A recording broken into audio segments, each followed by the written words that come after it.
A lot of people think, oh, I don't know if AI is good for marketing because all of a sudden AI can produce the white papers and AI can generate the advertising campaigns and AI can create the collateral and whatnot. And I'm like, that's the production side. That's not what we as marketers brought to the table. What we brought to the table is the insight to figure out how to understand the audience, how to find the right story to tell, how to tell that story through the right lens. And AI just helps us do all those things. And what I've found in working with AI, and I've used AI extensively to help me with content creation, is that AI is a great starting point, but it still requires the human touch, the expert's hand in order to actually make this as effective as possible. And so I think as marketers, we should be adopting AI left and right in order to help us on the production side as much as we can. But at the same time, understand that we're not allowed to abdicate our human judgment, our ability to figure out what is essential in the story and how to tell it. You are listening to Power Marketing with Kevin Lee. Kevin and his agency Did It have helped thousands of businesses win through superior marketing, as have his books, articles, speaking engagements, and the E-Marketing Association Power Marketing podcasts. Here's Kevin. I'm Kevin Lee with the E-Marketing Association. Wear a lot of other hats as well. The most common one running an agency, Did It, where we've got startup clients as well as a lot of established clients. Super excited to have Chris Yeh on today because he not only wrote the book, Blitzscaling, but he lives it along with a lot of other folks in his little side hustles and side ventures about teaching folks how to blitzscale through events and through communities. So let's first start with the catalyst of what made you decide that this belonged in a book yourself and read. Absolutely. So the story goes all the way back to roughly 2015. And in the start of 2015, Reed and I were thinking about what should we do next? Because our previous book, The Alliance, had been released at the end of 2014, had done very well, and we'd managed to get through that book launch and all the touring and whatnot. And we're like, okay, now should we think about the next one? And we were trying to figure out a good topic to tackle. And Reed said, something funny happened when I was on a recent trip to the UK. Said, what was it, Reed? He says, well, somebody asked the question, what's the secret of Silicon Valley? And as I listened to people offer their opinions on this panel, I thought to myself, wow, nobody's really answered this question well. Because the answers they give are typically all wrong. They will say Silicon Valley is so successful because it has these wonderful schools, Stanford and Berkeley, and so many smart people. And yeah, those are great schools. Stanford is my own alma mater. I'm very fond of it. But guess what? This past week, I was over in London. I visited Cambridge University. I hear they've got another great place called Oxford University. And that's just one tiny little island nation. All over the world, there are great universities, and there's tons of smart people. In fact, many of the smart people in Silicon Valley came from somewhere else originally. So that doesn't make a huge amount of sense. The other thing they said is it's because of the investors, these brilliant venture capitalists up and down Sand Hill Road that are investing in these companies. And the reality is, of course, this is a better capital climate than just about anywhere else in the world. But there's a lot of money available elsewhere, especially if you're building a world changing organization.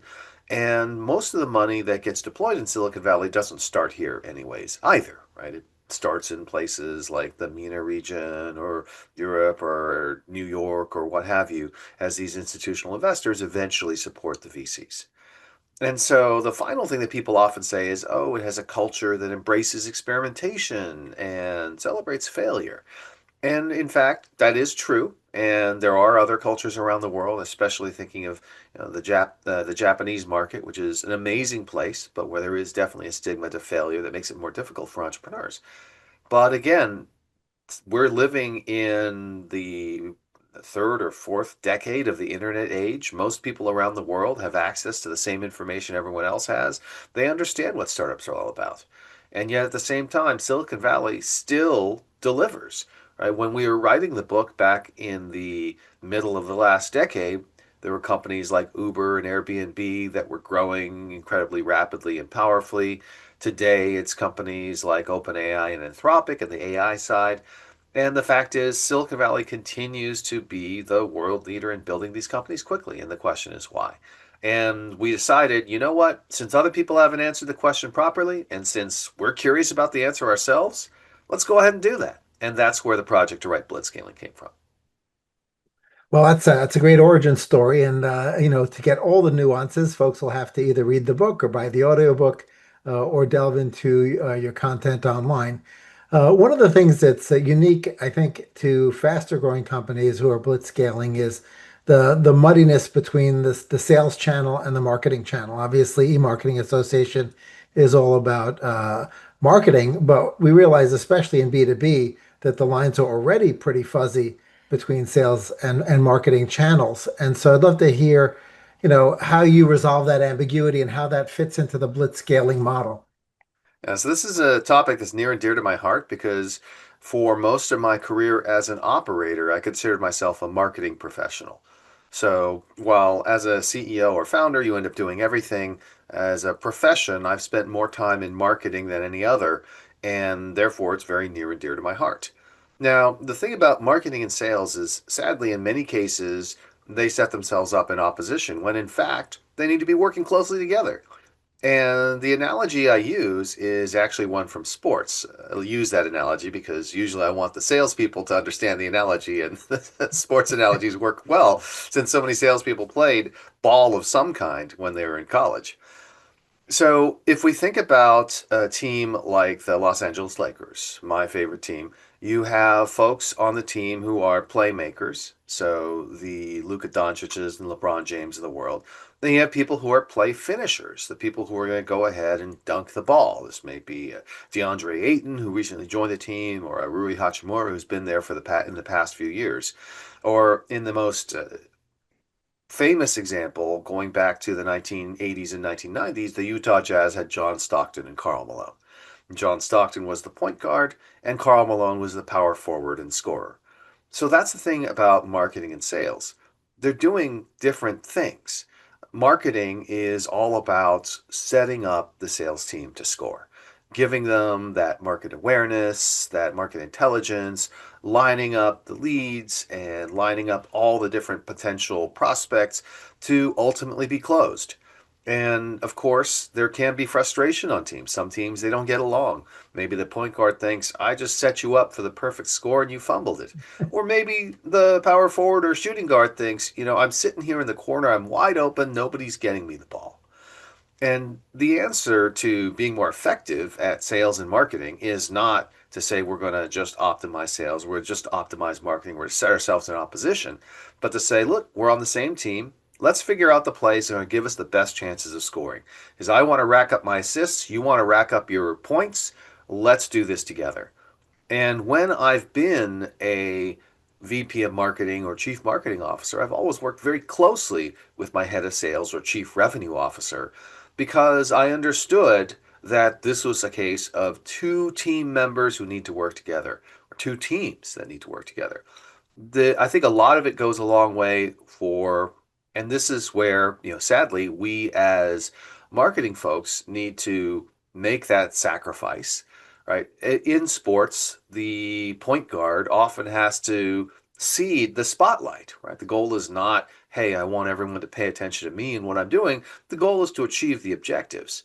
And if people are applauding the fancy dunk rather than the pass that led to the dunk, that's okay as long as our team is winning and as long as our compensation is based on team wins as well. So I think that that's the most important thing. It has to be a culture of cooperation and collaboration. It has to be one of a team where there's a joint win, as opposed to saying, well, as a marketing leader, chief marketing officer, or VP of marketing, I'm going to be measured on articles and press coverage and analysts and shows and things like that, versus we're all measured on our ability to actually improve the business. Those are great points. One thing that's different early in the stages of companies, and these could be startups that are either B2B or B2C, is that your ideal target audience or your ICP, if you're thinking about the language of B2B, is Mm-hmm. still coalescing, right? Because you don't Yeah. yet have enough data to know what the LTV is of different segments or sectors. So marketing is usually tuning around it long term, trying to find more of the people who are your power customers in your 80/20 or 90/10 power curve. And early in the marketing adventures and in the sales adventures, neither side knows who the very best customers look like. And so, how should they deal with that ambiguity during the startup phase? Well, that's the key. During the startup phase, you need a very different kind of marketing and a very different kind of sales than you do when you've figured out the ICP, you've dialed in your channels, and you're just looking to scale it up. I've often said that if you're a VP of marketing or VP of sales, the VP of marketing or sales that goes and takes the company from 0 to 1 million may be very different than the one that takes from 10 million to 100 million. Because going from 0 to 1 million is exactly like you said, it's an experimental phase. It's a point at which people have to be very flexible and very comfortable with ambiguity, and where, frankly, just pursuing efficiency alone is not enough to succeed because we don't know at that point in time what the true ICP should be. And so you need both marketing and sales that are open to that. And historically, one of the biggest problems I see, again, I feel this as a marketer, is people will try to bring in folks from sales. They'll say, oh, this person did an incredible job at this hyperscaler. They had a quota, or their group sold, hundreds of billions of dollars worth of goods and services. And I'm like, those skills, while enormously valuable and impressive, do not apply to our current situation, right? It's not because of them that the company sold those hundreds of billions. They were a part of it. But the company itself had already done the hard work to figure out the exact customer profile and to build up the engines that allowed them to do that. So if we're looking for someone, we don't want to look for someone who succeeded in a stable, already determined situation. We want to look for someone who's successfully helped the company find its way in a very uncertain 0 to 1 situation. So you mentioned obviously 0 to 1 is that early stage, and you I think had a quote somewhere where it's all about the 1 to 10 billion or something along those lines. And there are obviously a lot of pre-existing companies that would like to remake themselves, right? In other words, they Yes. wish they could inject some of that startup culture either into a new product launch or a pivot of the company. Sometimes that's being fueled by a private equity firm. Sometimes it's being fueled by a shakeup of the board or a shakeup of the CEO. And they want to actually regain velocity from what has looked like a non-hockey stick growth curve. And they want to re-inject hockey stick growth into that. Have you had to think that through with some enterprise level organizations? Should they create a skunk works? Should they, get intrapreneurs who are sort of entrepreneurs but work within the organization? What are some ways, if possible, can these, state organizations recapture their youth or recapture some youth in a different way? Absolutely. And part of the problem is that people think about companies in the wrong way, especially folks who don't have a lot of big company or established company experience. They think of these large companies as monoliths. Oh, here's a big, slow growing company. It grows at 5% a year. And what's actually happening is underneath the covers, there's one division that's growing at 20 or 30% a year, but it's a smaller division. There's a big division that's declining 3% a year, and so on and so forth. And the way you reinvigorate a company like that and get it to grow again is not by saying, well, I'm going to take this big division that's losing 1% a year and I'm going to, through force of will, turn it around. It's rather to say, I'm going to figure out new businesses, new opportunities that have a lot of room for growth. And we're going to invest in those and we're going to see how they grow. And the ones that really succeed, those will be eventually the ones that actually make the difference. And at first, we won't be able to tell because it'll be $1 million or $2 million. But as the growth continues to accelerate, that then starts to dominate the overall picture. And if we look at the history of companies who've been able to do this, one of the reasons why we have such a reverence for the late Steve Jobs was his ability to do this over and over again. Steve Jobs didn't say, okay, I'm going to make Apple this startup. What he did instead was embark on a series of projects and create breakthrough products that grew from zero to, well, ultimately hundreds of billions or even trillions of value. So he returned from exile and created the iMac. And then after that, he created the iPod. And ultimately, that led to his greatest creation, the iPhone, which he followed up with, iPad and various other things. But the point is, Steve Jobs didn't say, okay, Apple is going to turn itself around by building Tower Macs better.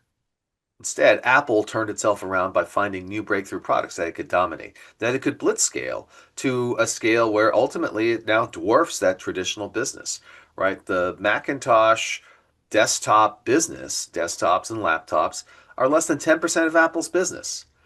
Still a great business, but Apple isn't Apple if it just decided, you know what, I need to become a dominant desktop player. Instead, they created a new product category. So with the speed of change being sort of really faster than any of us can remember, even those of us who've been around a while, obviously much of it fueled by AI, a lot of companies are struggling with how do they disintermediate themselves or not, or choose not to? Yeah. Are there ways in which blitz scaling fits into that decision of, obviously Google's an example where they have to decide, where does AI fit into a search results page, right? Do they think about how that impacts ad revenue? And then you've got, of course, all the up and comers who are sort of like, we're not thinking about that yet. We don't have to worry about that yet. We're still in blitz scaling mode and we'll monetize later. Or we'll monetize at least some of our eyeballs later. So how should companies think about the speed of change as a catalyst for blitz scaling a portion of their business? Yeah, the speed of change is the thing that drives everything because it's change that creates the opportunities for blitz scaling.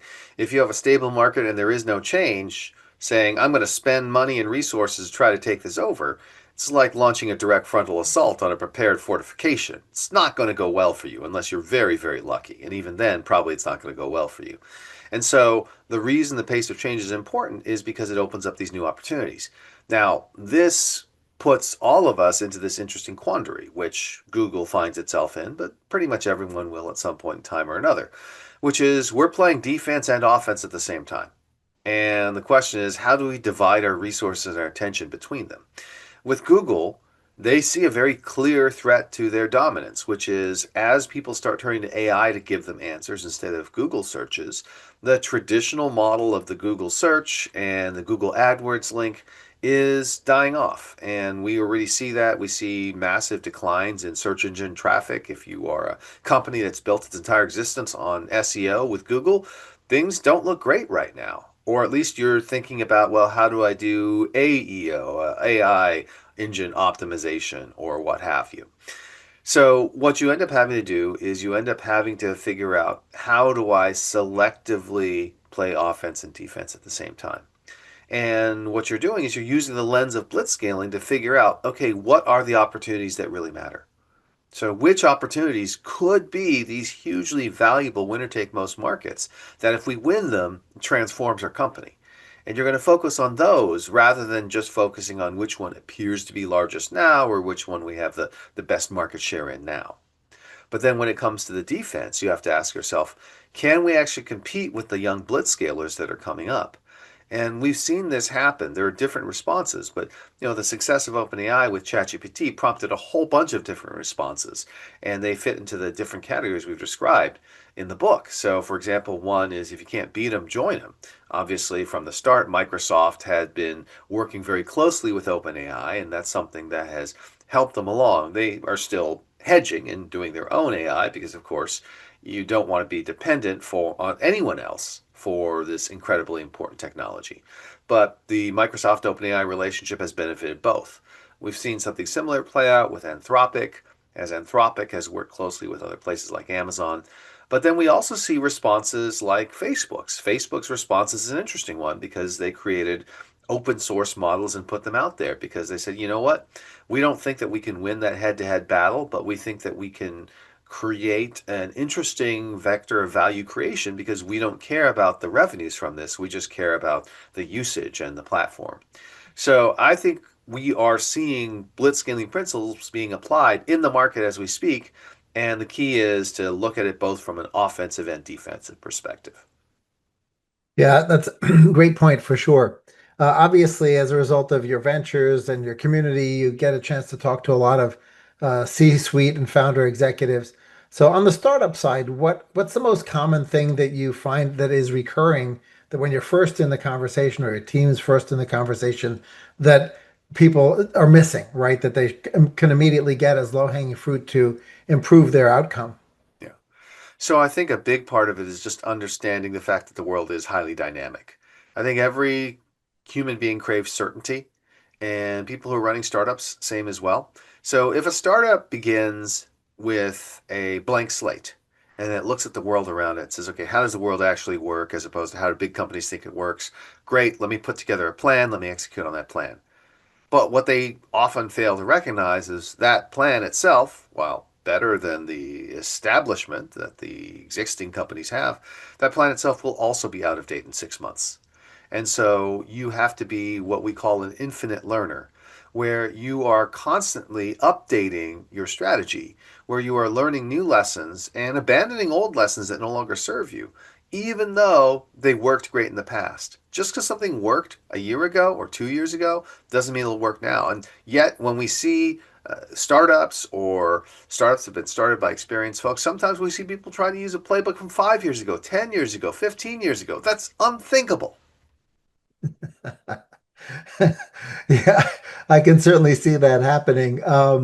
Given the fact that people have to be pivoting pretty regularly and be sort of almost instant learners in this environment, they often have to manage either their board or their investors. And Mm. I think that's probably particularly challenging for startups which don't have a track record yet. And they're finding themselves need to adapt their roadmap or to adapt their strategy. So, what do you recommend to the founders who have to then communicate back the new normal or whatever their new plan is to investors? So, this is where transparency, but the right amount of transparency matters.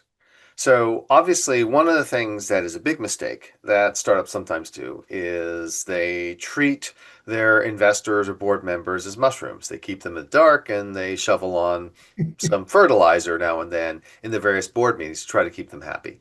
And this fools nobody. The investors and board members are not dumb. They got to where they are for a reason. And this is a great way to find yourself being replaced sometime in the future. But sometimes people are like, okay, great. Therefore, I'm going to go to the opposite end. I'm going to be super transparent. I'm going to have this dashboard and all this information. I'm going to give my board members and investors access to all this information at any point in time. They're going to have the same information that I, the CEO, have, and we'll be so transparent that they're going to love us. And the answer to that is no, that's also a terrible idea. Not because the board members and investors aren't smart, but because they're busy. They don't have time for this stuff. If I sit on a board, my goal is not to look at your dashboard on a daily basis. That's not my job. That's your job. And so, what I think really people should do is they should concentrate on the element of storytelling. So, one of the things that happens in our industry is a lot of people come from a technical background. So they think to themselves, I'm going to provide a report, I'm going to provide a chart, I'm going to provide evidence, all very important stuff. But you need to take a step back and decide what is the story you're telling. Obviously, you want to tell a true story, but the point of storytelling is you're going to shape the narrative to help people understand what they need to understand. Just spamming statistics and charts is not good enough. You've got to tell the story in a way that it's compelling. And it's up to you as the founder or sales chief or what have you to be understood. It's not the fault of the folks on the other end. You can't say, oh, those board members, those investors, they're busy on their phones, they're not paying attention. Guess what? You didn't make it compelling enough. It's your job to convey the information. Make it happen. So let's take that storytelling skill and bring it out into a couple of other areas that are super important for the business. Obviously, the sales and marketing needs to have storytelling happen, and then press and analyst relations need to have storytelling happening, and you need to have a somewhat consistent story Yep. across these areas, and the implications of all the stories you're telling and where those stories are being syndicated actually, ironically, will impact your visibility in things like ChatGPT and Claude and Gemini That's right. because of the way the LMs are ingesting all this content. So there needs to be a common semantic theme. So, where and how do you recommend folks fit that storytelling in? And is it always a consistent story, or are there nuances to the stories when you're talking to press versus investors versus customers? Yeah, so there is a consistent set of principles that go into the storytelling. And this is definitely something where I think typically marketing is going to take the lead, but you have to involve everyone else because you need people bought into the story you're telling. You're not just delivering them a deck as a fait accompli and expecting them to just accept it. You're actually doing the traditional thing in marketing, which is to go out and do the research, talk to people, find out what they're seeing, incorporate all that together. And what you should end up with is some sort of overall story, a message map, however you choose to instantiate it, that says, these are the things that we believe. And here's the reasons why we believe them. And here's the things that are going to happen because these things are true. And those are the key elements of story that you have. But the interesting question you ask is, well, how does the story change? How does the story get imparted to people depending on the audience? And do different audiences get different stories? And the answer is absolutely, right? The number one thing that you need to do in storytelling is not just have a message and a set of facts and figures and whatnot, but to understand your audience and what they actually care about. And of course, the story is going to be different because you're going to emphasize different elements of the story depending on what those people actually care about. Your customers care about stuff that's very different than what your board members care about. Industry analysts care about things that are very different than what your customers care about. And you have to understand what they're looking for. So if I were just go down the list, this is somewhat stereotypical, but when it came to customers, my objective was always, how do I get you, the actual buyer, to get a promotion or get recognition for what you've done? Because, of course, you want to help the company be successful. Ultimately, if you don't help companies be successful, they go out of business and you lose customers anyway. So, of course, you want to do that. But the bigger thing is to think about the personal motivations of the buyer on the other side.